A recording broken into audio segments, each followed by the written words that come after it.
मुझे लगता है कि पूरा लखनऊ उनको आदर्श मानता है, उनसे सीखता है।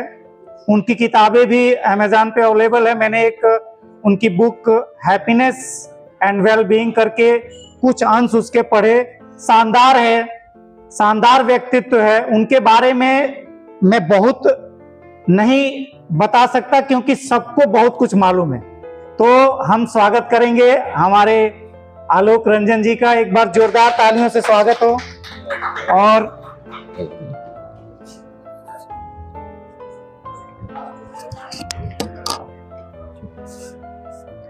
धन्यवाद संदीप पांडे जी और मंच पे आसीन सभी महानुभाव।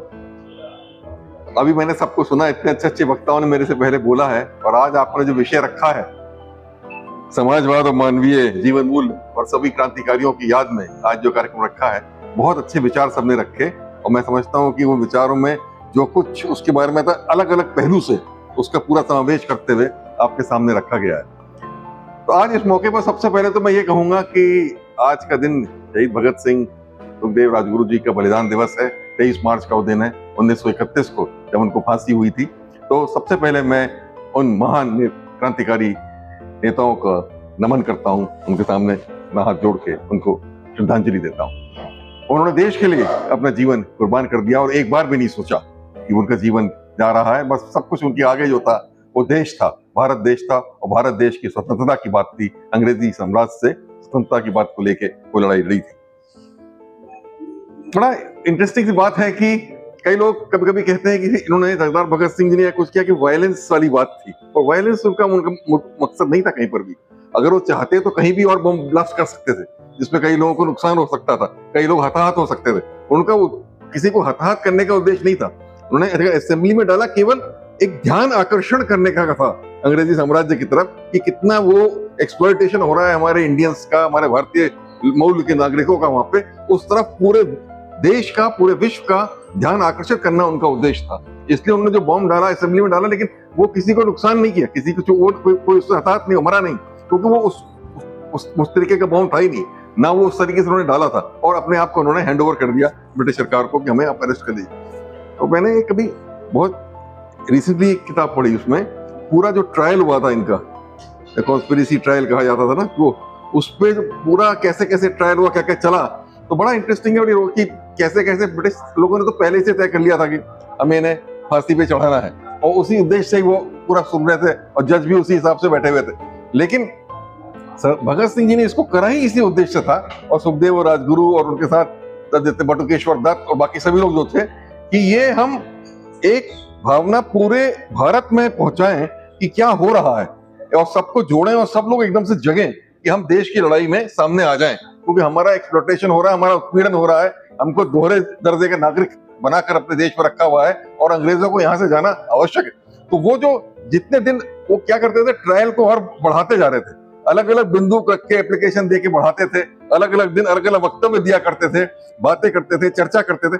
उसका धीरे धीरे करके इस सारे मीडिया में वहां फैलना शुरू हुआ, सारे जगह सर चौपालों में इसका चर्चा शुरू हो गई, एंड ऑल ओवर इंडिया इसकी बात जो है फैल गई कि बड़ा भारी। तो केवल वो एक खरी बॉम्ब कर वो कॉन्स्पिरेसी से कहते थे वो, या उनको सजा दे दी गई, इतने तक सीमित नहीं रहा। उसका जो उद्देश्य था वो पूरी तरीके से फुलफिल हुआ कि उन्होंने सब पूरे भारत में एक क्रांति की लहर जो है वो फैला दी। तो बहुत बड़ी बात जो है भगत सिंह जी ने की, और उनके साथियों ने उनको बार बार या जितनी बार भी नमन किया जाए वो बहुत कम है।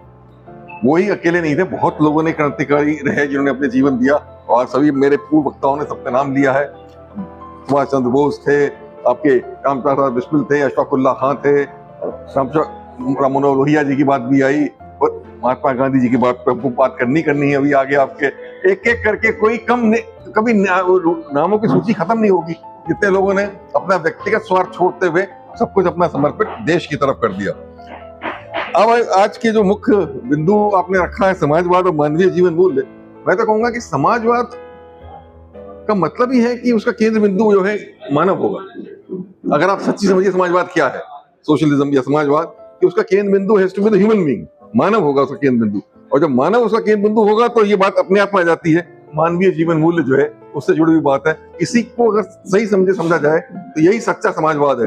बाकी इसको अलग अलग तरीके से लोग परिभाषित करते हैं, आर्थिक समाजवाद हुआ, सामाजिक समाजवाद हुआ, राजनीतिक समाजवाद हुआ, उसकी अलग अलग तरीके से विश्लेषण है, पर ये उसका असली चीज है कि ह्यूमन बीइंग को या इंसान को उसके केंद्र बिंदु पे इस फोकस पर रखें, that is real socialism. Mahatma Gandhi की जहां तक बात आई, मैं तो ये कहूंगा, मैंने बहुत पढ़ा, कई विश्व के तमाम लीडर्स के बारे में पढ़ा, उनकी जीवनियां पढ़ी, तमाम पढ़ा, बट मेरा अपना बिल्कुल क्लियर व्यू है मेरा, कि मेरा अपना इंप्रेशन है कि शायद the greatest leader of all time अगर कोई रहा हो तो महात्मा गांधी थे। इसमें कोई दो राय मेरे मन में नहीं है।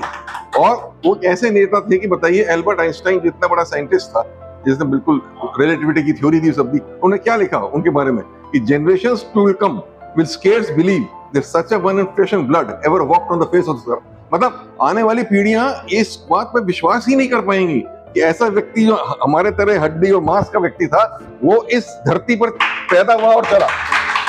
बताइए, ये किसने कहा? एल्बर्ट आइंस्टाइन ने, जो इतना बड़ा साइंटिस्ट था, और उसने कहा ये पूरे आगे आने वाली जनरेशंस के लिए एक रोल मॉडल है। तो ये थे महात्मा गांधी, और उनका जीवन अपने आप में ही, जैसे बहुत से वक्ताओं ने सामने रखा, उन्होंने केवल प्रवचन नहीं दिया, उन्होंने अपने जीवन से शिक्षा दी कि मैं ऐसे जी रहा हूं, यही मेरी सोच है, यही मेरे कपड़े हैं, यही मेरा मेरी जीवन शैली है, इसको इसीलिए मैं आपको ये बात बता रहा हूँ। वो अपने जीवन को उन्होंने उदाहरण देते हुए सब बात जो है लोगों तक पहुंचाई, इसलिए उसका इतना असर हुआ जो कि उन्होंने कहा। अच्छा, कई लोग, भाई भी जब आप डिस्कशन करिए गांधी जी के बारे में, तो ज्यादातर लोग उनका एक पहलू पे बात करते हैं, वो रही कि उन्होंने देश को स्वतंत्रता दिलाई, फादर ऑफ द नेशन, उन्होंने देश को स्वतंत्र आजाद किया। वो तो बहुत बड़ा उपलब्धि थी, और उसमें सबसे बड़ी आप देखिए कि अगर आप पढ़िए इतिहास में, तो 1915 में जब महात्मा गांधी जी आए वहां से, साउथ अफ्रीका से, उसके पहले भी नेशनलिस्ट मूवमेंट शुरू हो गया था, चल रहा था, और बड़े बड़े लोग सामने भी आए थे, बात कर रहे थे। बट उसमें एक फर्क था जो महात्मा गांधी जी के आते ही आया। वो फर्क क्या आया कि तब तक ये था, नेशनलिस्ट मूवमेंट जो था हमारा, ये एलिटिस्ट मूवमेंट था एक तरीके से। पढ़े लिखे लोग थे, जो वकील थे, जो पढ़े लिखे लोग थे, जो विचार रख रहे थे, वो लोग इसकी बात कर रहे थे, और ब्रिटिश सरकार से एक डोमिनियन स्टेटस की बात कर रहे थे उतनी। गांधी जी ने आके इसको एक आम मूवमेंट बना दिया, जन आंदोलन का रूप दे दिया। ये सबसे बड़ी बात उन्होंने करी, ये घर घर पहुंचा दी उन्होंने आजादी की लड़ाई, कि हर एक महिला को, हर एक वर्ग के व्यक्ति को, गांव की झोपड़ी में हर व्यक्ति जो है आंदोलन की और स्वतंत्रता की बात करना शुरू कर दे। ये गांधी जी की सबसे बड़ी बात थी कि वहां के मतलब एलिटिस्ट मूवमेंट्स को उन्होंने एक जन मूवमेंट बना दिया। तभी ब्रिटिश सरकार घबरा गई, सबसे ज्यादा घबराई तभी, तब तक वो नहीं घबरा रही थी शुरू में, लेकिन जब उन्हें लगा कि तो हर व्यक्ति स्वतंत्रता के आंदोलन में जुड़ रहा है, और जो उन्होंने दिखा दिया, नॉन कोऑपरेशन मूवमेंट, दांडी मार्च, क्विट इंडिया मूवमेंट, एक एक करके सब जुड़े उससे किस तरीके से, वो सबसे ज्यादा उसने अंग्रेज सरकार को जो है उसको हिलाया। तो ये सबसे बड़ा उनका योगदान रहा। अच्छा, एक वो भी था उनकी जो बात, लेकिन जो मैंने कहा कि लोग इसी को जानते हैं पहलू को, उन्होंने 3-4 और लड़ाइयां लड़ी थी जो उतनी ही महत्वपूर्ण थी जो अपने जीवन में। देखिए, सबसे बड़ी नेक्स्ट में आऊंगा उनका लड़ाई लड़ी, और पूरा जो 1930 से 1940 के बीच में, तो उन्होंने राष्ट्रीय आंदोलन से अपने आप को अलग करके इसी चीज पे फोकस किया था। वो था अनटचेबिलिटी, अपृष्टता, मतलब जो जातिवाद के खिलाफ, कि जो अनटचेबिलिटी का कॉन्सेप्ट था हमारे इंडिया में, कि दलित लोग जो मंदिर में नहीं जा सकते, उनके खिलाफ वो करा जाता है, उनसे भेदभाव किया जाता है, वो लड़ाई उन्होंने टेकअप करी, और उसको टेकअप करके उन्होंने पूरी तरीके से वो एक दूसरा आंदोलन उन्होंने चलाया साथ साथ। उन्होंने कहा ये इसके बिना सामाजिक न्याय नहीं होगा, समाजवाद नहीं होगा, जब तक ये नहीं मिलेगा तब तक वो स्वतंत्रता मैं नहीं चाहता। वो स्वतंत्रता के साथ साथ मैं ये भी चीज चाहता हूँ कि इस तरीके की न्याय भी हो, और उन्होंने इस लड़ाई लड़के वो जीती, तो लड़ाई करके भी उन्होंने जीता, उसमें भी सफलता प्राप्त करी। तीसरे उसमें वो चल रहे थे कम्युनल हार्मनी पे, हिंदू मुस्लिम की हार्मनी हो, एकता रहे। तो अभी देखिए नौखाली में जब वो भी हुआ, तो वो सीधे वहां पहुंच गए अकेले व्यक्ति, और उन्होंने नौखाली के राइट्स को जो है रुकवा दिया केवल अपने प्रेजेंस से। वो एक कम्युनल हार्मनी के लिए भी उन्होंने अपना जीवन जो है पूरी तरीके से त्याग किया और करके दिया। तो ये उनकी तीसरी थी। और चौथा उनका आप देखिए, उनका आर्थिक दर्शन था विलेज सेल्फ रिपब्लिक, जो बात आ रही है समझ रहा है कि गांव को बनाइए केंद्र बिंदु उसका आगे के बढ़ावा का, उसी को एक रिपब्लिक बनाया जाए, और वहीं जो उत्पादन हो वहीं के लोग उसे कंज्यूम करें, उसी तरीके से आर्थिक व्यवस्था आगे बढ़े। ये उनकी 3-4 चीजों की उनकी सोच थी जिसपे गांधी जी ने काम किया। केवल राष्ट्रीय आंदोलन तक ही सीमित उनका विचारधारा या गांधी की विचार जो है या गांधी दर्शन जो है केवल वहीं तक सीमित नहीं है, ये पूरा कॉम्प्रिहेंसिव दर्शन है जो इन सब चीजों का समावेश अपने उसमें करता है। और उन्होंने क्या कहा था, सत्य और अहिंसा की लड़ाई। तो उन्होंने अहिंसा को कभी नहीं छोड़ा। आपको आपको याद होगा कि नॉन कोऑपरेशन मूवमेंट जो हुआ था 21 में, तो जहां चौरी चौरा में जब कांड हो गया, घटना हो गई, तो उसके बाद उन्होंने कॉल ऑफ कर दिया। उन्होंने कहा कि ये हिंसा हो गई, तो मैं इसको नहीं मानता, जबकि इसको उनके पार्टी में लोगों ने विरोध किया और कुछ लोग उनसे कट के उस बार अलग भी हो गए, आपने पढ़ा होगा, उनसे अलग भी हो गए, पूरा एक मूवमेंट बन गया अंदर जो उनके विरोध में आ गया, but he did not reliant. उन्होंने कहा ना, मैं नहीं मानूंगा, मैं वायलेंस को नहीं एक्सेप्ट करूंगा। तो ये होता है आत्मिक शक्ति की बात, जिसके अंदर इतनी आत्मिक शक्ति हो वही सत्य और अहिंसा की लड़ाई लड़ सकता है, दूसरा कोई नहीं लड़ सकता। इतना आसान नहीं है कि आप सत्य और अहिंसा पे जो है वो हमेशा एकजुट होकर खड़े रहें। और दूसरा उनका था, means are as important as and, मतलब किसी चीज को पाने के लिए जो आपका उद्देश्य है वो अच्छा है, लेकिन उसको पहुंचने का रास्ता भी सही होना चाहिए। मतलब ये कई लोग सोचते हैं ना कि, बल्कि जैसे चाइना के देंग सियाओपिंग ने कह दिया था कि I don't believe the cat is black और white as long as it catches the mice, मतलब चूहे को पकड़ने का काम है बिल्ली का, वो सफेद हो या काली हो मुझे इससे कोई मतलब नहीं। पर गांधी जी इसमें नहीं विश्वास करते, वो कहते हैं मीन्स जो रास्ता है वो भी उतना ही सही होना चाहिए, राइट कंडक्ट, राइट रास्ता उतना ही वो सही, वो अप्रोच होने तभी वो सही है, खाली सही उद्देश्य अपने आप में सही नहीं है। तो ये भी बहुत बड़ी बात थी, ये एक जिसने अपना मानवीय जीवन मूल्य की बात है। तो एक पूरा एक एथिकल फ्रेमवर्क उन्होंने जिंदगी के लिए दिया था, सबके लिए जो सामने रखा था। और मैं इसके समाप्त करने के पहले रखना चाहूंगा एक जो उन्होंने बात मुझे बहुत प्रभावित करती है गांधी जी के बारे में। उनके मैंने देखा एक जगह उन्होंने कहा कि 7 सिंस क्या होती है, 7 पाप, उन्होंने उसको मेंशन किया। उसमें उन्होंने पूरा गांधी दर्शन जो है वो उसमें जो है वो बहुत खूबसूरती से आ जाता है। जैसे उन्होंने पहला क्या कहा, उन्होंने कहा politics without principle is a sin, मतलब राजनीति या पॉलिटिक्स आप करें और उसके अंदर कोई प्रिंसिपल्स ना हो, कोई मूल्य ना हो, कोई वो नहीं हो, वैल्यूज ही ना हो, तो any politics which is without values जो है ये सिन है। पहला उन्होंने कहा knowledge without character is sin. Knowledge, लोग तमाम किताबें पढ़ लेते हैं, तमाम तैयार कर लेते हैं, दर्शन पढ़ लेते हैं, बोलते हैं, सब करते हैं, और लेकिन अपना चरित्र विकास अगर उनका नहीं होता है उसके साथ साथ चरित्र उसमें नहीं आता है, तो दैट इज ऑल्सो जो है वो sin. Science without humanity is a sin. Science के वो विरोध में नहीं थे, साइंस होनी चाहिए, आनी चाहिए, टेक्नोलॉजी आनी चाहिए, लेकिन उसके अंदर अगर ह्यूमैनिटी ना हो, मानवीय दृष्टिकोण ना हो, मानव के विपरीत जा रहा हो, मानव के हित में ना हो, तो दैट इज ऑल्सो अ सिन। उन्होंने कहा कि वेल्थ जो है उसमें कोई बुराई नहीं है, वो करें, लेकिन उस विदाउट वर्क वो भी सिन है। वर्क मतलब वेल्थ को आप कमा सकते हैं, लेकिन अगर उसके लिए समाज के लिए उस वेल्थ को प्रयोग ना करें, इस्तेमाल ना करें समाज के उत्थान के लिए, तो वो भी अपने आप में सिन। वेल्थ के खिलाफ नहीं थे गांधी जी। अब देखिए उन्होंने, जैसे हमारे पूर्व वक्ता ने कहा, ट्रस्टीशिप का कॉन्सेप्ट उन्होंने कहा था, वो कहते थे जो वेल्दी है वेल्थ कमाए, बिजनेस करे, वेल्थ को ये समझे कि हम समाज के ट्रस्टी हैं, वो वेल्थ समाज ने हमको ट्रस्ट के रूप में दी है, जिसको हम रखेंगे और समाज के लिए उसका उपयोग करेंगे, वो उनका समाजवाद का दर्शन था। तो ये वेल्थ विदाउट वर्शिप की बात आ गई।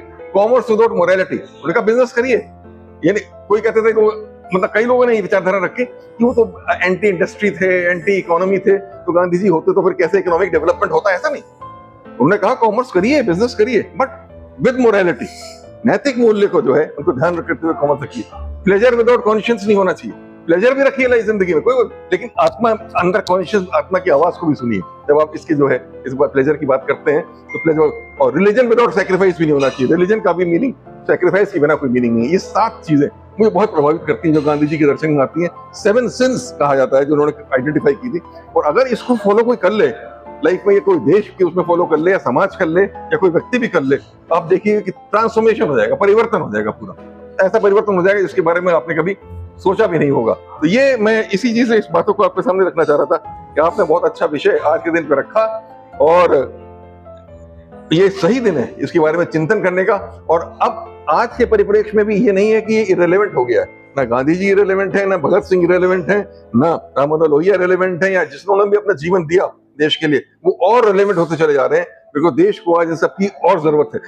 गांधी एक व्यक्ति नहीं थे, गांधी एक विचार था, गांधी एक दर्शन थे, और उस विचार और उस दर्शन की आज कहीं अधिक आवश्यकता है जो पहले से भी ज्यादा, और हमको इसलिए उसको समझना चाहिए, अपने जीवन में उसको लाना चाहिए, अपने व्यक्तित्व में उसको लाना चाहिए, और अगर उसको ला के काम किया जाएगा तो इसमें कोई संदेह नहीं है कि जो हमारे संविधान में बात समाजवाद की कही गई है, इक्वालिटी ऑफ अपॉर्चुनिटी, अवसर की समानता सबको देने का। देखिए अंबेडकर जी ने भी क्या कहा था कि पॉलिटिकल इंडिपेंडेंस तो हमको मिल गई क्योंकि everybody has a right to vote, सब लोग वोट कर सकते हैं, तो राजनीतिक स्वतंत्रता मिल गई। और उन्होंने भी कहा था कि सामाजिक और आर्थिक के लिए भी काम करना बाकी है, social justice and economic justice के लिए भी काम करना बाकी, वही प्रीएम्बल में भी लिखा है। उसके लिए लगातार काम करने की आवश्यकता है कि वो इक्वालिटी तो कभी नहीं आती समाज में, लेकिन इक्विटी आ सकती है, मतलब अवसर की समानता।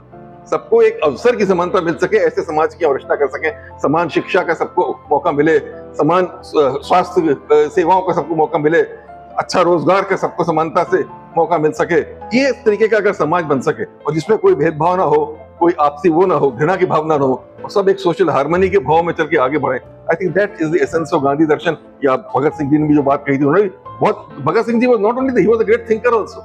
उनकी किताब पढ़ी है, why I am an atheist, किताब लिखी है, या उनका दर्शन को मार्क्सिस्ट फिलॉसफी से पूरी तरीके से इन्फ्लुएंस थे, और उन्होंने भी यही बात करी थी, उत्थान की, गरीबों की और जो पिछड़े लोगों की। तो आज उसी परिप्रेक्ष्य में इन सब बातों की सोचने की आवश्यकता है, और हम सबको अपने जीवन में भी उनको लाने की जरूरत है, और पूरे जिस तरीके से हम जो भी कार्य कर रहे हैं, in any way we are contributing, चाहे हम राजनेता हो, चाहे अधिकारी हो, चाहे बिजनेसमैन हो, चाहे ट्रेडर हो, उसको इस चीज को अपने जीवन में लाना पड़ेगा, तो वास्तविक ट्रांसफॉर्मेशन या जो बदलाव है वो आएगा। धन्यवाद।